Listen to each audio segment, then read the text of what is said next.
রেস্টুরেন্টের সেই নরম তুলতুলে আর মশলাদার বিফ চাপ এখন ঘরেই তৈরি, তাও আবার একদম সহজ উপায়ে। একবার খেলে হোটেলের চাপ খাওয়া কিন্তু ভুলে যাবেন, এটা আমার গ্যারান্টি। ঈদ কিংবা আড্ডায় বিফ চাপ ছাড়া কি জমে বলেন তো? আজ শেয়ার করছি একদম পারফেক্ট এবং মুখে লেগে থাকার মতো রেস্টুরেন্টের স্টাইলে বিফ চাপের সিক্রেট রেসিপি। গরুর মাংস শক্ত হয়ে যাওয়া বা ভেতরে মশলা ঢোকে না, এই দুটো সমস্যার সমাধান পাবেন আজকের রেসিপিতে। আসসালামু আলাইকুম, সবাই কেমন আছেন? আফরোজা কুকিং রেসিপি চ্যানেলে আপনাদের সবাইকে স্বাগতম। আশা করছি যে যেখান থেকে আমার ভিডিও দেখছেন সবাই ভালো আছেন, সুস্থ আছেন। আমি আজকে আপনাদের সাথে শেয়ার করছি ঘরোয়া উপকরণে, মানে ঘরে যেসব মশলা থাকে সেই সব মশলা দিয়ে খুব কম সময়ে ঝটপট ভাবে যেভাবে আপনারা বিফ চাপটা সহজভাবে বানাতে পারবেন, সেই রেসিপিটা আজকে আপনাদের সাথে আমি শেয়ার করছি। আশা করছি আমার ভিডিওটা আপনাদের কাছে খুব ভালো লাগবে। চলুন তাহলে দেরি না করে দেখে নিই আজকের পারফেক্ট বিফ চাপ রেসিপি। এখানে দেখতেই পারতেছেন বেশ কিছুটা গরুর মাংস কিন্তু শিলপাটায় ছেঁচে নিতেছি। এইভাবে অবশ্যই ছেঁচে নিতে হবে। মাংসগুলো এমন ভাবে ছেঁচতে হবে যাতে সুন্দরভাবে ছেঁচা হয়, আবার একটার সাথে একটা ছিঁড়ে না যায়, সেটা কিন্তু আপনাদের অবশ্যই খেয়াল রাখতে হবে। দেখুন আমি কিভাবে করে ছেঁচতেছি, আপনারা দেখে অবশ্যই বুঝতে পারতেছেন।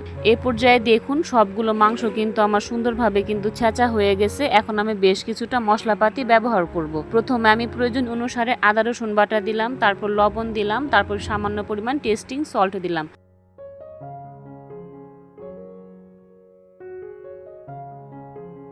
এখন এখানে হাফ কাপ ভর্তি করে টক দই দিচ্ছি। টক দইটা অবশ্যই দেওয়ার চেষ্টা করবেন, তা না হলে কিন্তু বিফ চাপের রেজাল্ট কিন্তু ভালো আসবে না। তো এখানে বেশ কিছুটা মশলাপাতি ব্যবহার করব। প্রথমে মরিচের গুঁড়া, তারপর ধনিয়ার গুঁড়া, হলুদের গুঁড়া, জিরার গুঁড়া, গরম মশলার গুঁড়া, তারপর হচ্ছে পরিমাণ অনুসারে লবণ দিব।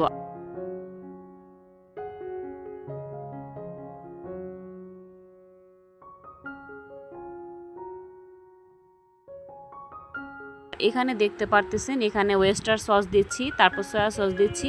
এই সবগুলো উপকরণ ভালো করে কিন্তু দিতে হবে। আর এখন এখানে দেখতে পারতেছেন হাফ কাপ ভর্তি করে আমি বেসন দিচ্ছি।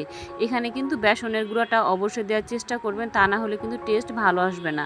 সবগুলো উপকরণ দেওয়া শেষ হয়ে গেলে এটা কিন্তু হাত দিয়ে ভালো করে কিন্তু মেখে নিতে হবে। দেখুন আমি কিভাবে করে মেখে নিতেছি। এটা কিন্তু ভালো করে মেখে নেওয়ার পর এটা আমি 6 থেকে 7 ঘন্টার জন্য মেরিনেট করে রেখে দিব। আর আপনাদের হাতে যদি সময় না থাকে তাহলে আপনারা আধা ঘন্টা মেরিনেট করে রেখে দিতে পারবেন, কিন্তু আমার হাতে সময় ছিল, এজন্য আমি 6 থেকে 7 ঘন্টা মেরিনেট করে রেখে দিয়েছিলাম।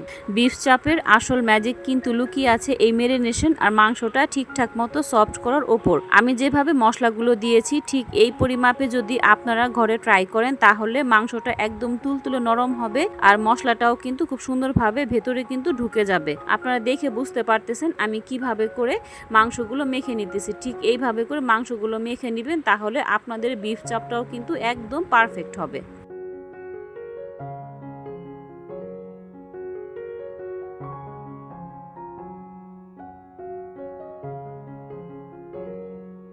দেখুন মাংসগুলো কিন্তু আমার সুন্দরভাবে হাত দিয়ে কিন্তু মাখা শেষ হয়ে গেল। এখন হচ্ছে ভেজে নেওয়ার পালা।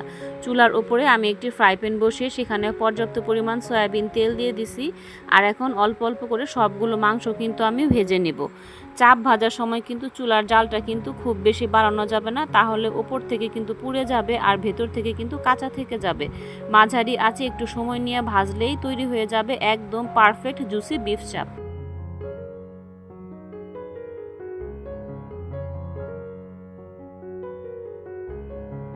দেখতেই পাচ্ছেন মাংসগুলো তেল দিয়ে ভাজার সময় মশলাগুলো ধীরে ধীরে মাংসর সঙ্গে খুব সুন্দরভাবে কিন্তু মিশে যাচ্ছে। এই ধাপগুলো ঠিক মতো করলে কিন্তু আপনাদের বিফ চাপ কিন্তু দ্বিগুণভাবে কিন্তু স্বাদ বেড়ে যাবে।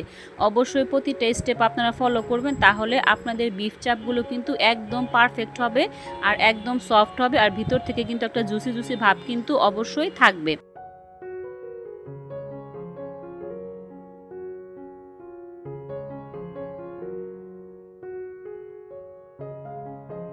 আজকের রেসিপিটা আপনাদের কাছে কেমন লাগছে তা কিন্তু কমেন্ট করে জানাতে একদমই ভুলবেন না। আমি কিন্তু আপনাদের কমেন্টের অপেক্ষায় থাকব। আপনাদের এক একটি সুন্দর মন্তব্য আমাকে নতুন নতুন রেসিপি তৈরি করতে দারুণ উৎসাহ দেয়। আর হ্যাঁ, যারা এতক্ষণ পর্যন্ত ধৈর্য ধরে আমার ভিডিওটি দেখছেন তাদের সবাইকে জানাই অসংখ্য ধন্যবাদ। আপনি যদি আজকে আমার চ্যানেলে নতুন হয়ে থাকেন তাহলে এরকম আরও মজার ইউনিক রেসিপি পেতে চাইলে এখনই চ্যানেলটি সাবস্ক্রাইব করে রাখুন। আমি যখন নিত্য নতুন কোনো ভিডিও দিব সবার আগে আপনাদের কাছে নোটিফিকেশন চলে যাবে। সুযোগ সময় করে আপনারা ভিডিওটা পরে দেখে নিতে পারবেন। আজকে আমি আপনাদেরকে এমন একটা রেসিপি তৈরি করে দেখাচ্ছি যার গন্ধে সবার ক্ষুধা কিন্তু দ্বিগুণভাবে কিন্তু বেড়ে যাবে। এই রেসিপিটা একবার বানালে কিন্তু বারবার বানাতে ইচ্ছা করবে। যারা বিফ খেতে ভালোবাসেন তাদের জন্য আজকের রেসিপিটা একদম স্পেশাল। আজকে আমি যেই বিফ চাপটা আপনাদের করে দেখাচ্ছি এটা কিন্তু ভাত বলেন, পরোটা বলেন, নান রুটির সাথে কিন্তু দারুণভাবে কিন্তু জমে যাবে, জাস্ট অসাধারণ। ভিডিওটা শেষ পর্যন্ত দেখবেন কারণ এখানে আমি অনেক কিছু শেয়ার করছি। আপনারা যদি ভিডিওটা স্কিপ করে দেখেন তাহলে কিন্তু আপনারা অনেক কিছু বুঝতে পারবেন না। অবশ্যই ভিডিওটা প্রথম থেকে শেষ পর্যন্ত দেখবেন। আপনারা সবাই দেখুন চাপগুলো দেখতে কতটা লোভনীয় হয়েছে, একদম রেস্টুরেন্টের মতো পারফেক্ট টেক্সচার আর দারুণ একটা সুঘ্রাণ বের হচ্ছে। এটা যে সুঘ্রাণ বের হচ্ছে সেটা কিন্তু আপনাদেরকে আমি দেখাতে পারতেছি না, আপনারা অবশ্যই এটা বাসায় ট্রাই করলে অবশ্যই বুঝতে পারবেন। এই তো দেখুন তৈরি হয়ে গেল আমার আজকের স্পেশাল গরুর মাংসের বিফ চাপ। একদম পারফেক্ট কালার এসেছে আর চারপাশটা কিন্তু একদম দারুণ মুচমুচে হয়েছে। একদম মুখে দিলে কিন্তু মিলিয়ে যাবে। গরম গরম লুচি, পরোটা কিংবা সালাদের সাথে এটা খেতে জাস্ট অসাধারণ লাগবে। রেসিপিটা ভালো লাগলে অবশ্যই আপনারা বাসায় ট্রাই করবেন আর কেমন হলো আমাকে কমেন্ট করে জানাতে কিন্তু একদমই ভুলবেন না। আপনারা দেখুন চাপগুলো কতটা লোভনীয় হয়েছে, মাশাআল্লাহ একদম রেস্টুরেন্টের মতো হয়েছে। কিন্তু আপনারা চাইলে কিন্তু আমার রেসিপিটা ফলো করে বাসায় একবার হলেও ট্রাই করে দেখতে পারেন, অনেক ভালো লাগবে। আর আমি যেভাবে প্রতিটি স্টেপ দেখিয়েছি আপনারা যদি এইভাবে করেন তাহলে কিন্তু আপনাদের চাপগুলো একদম পারফেক্ট হবে। তো বন্ধুরা আমার আজকের রেসিপিটা কেমন লাগলো অবশ্যই কমেন্ট করে জানাতে কিন্তু একদমই ভুলবেন না।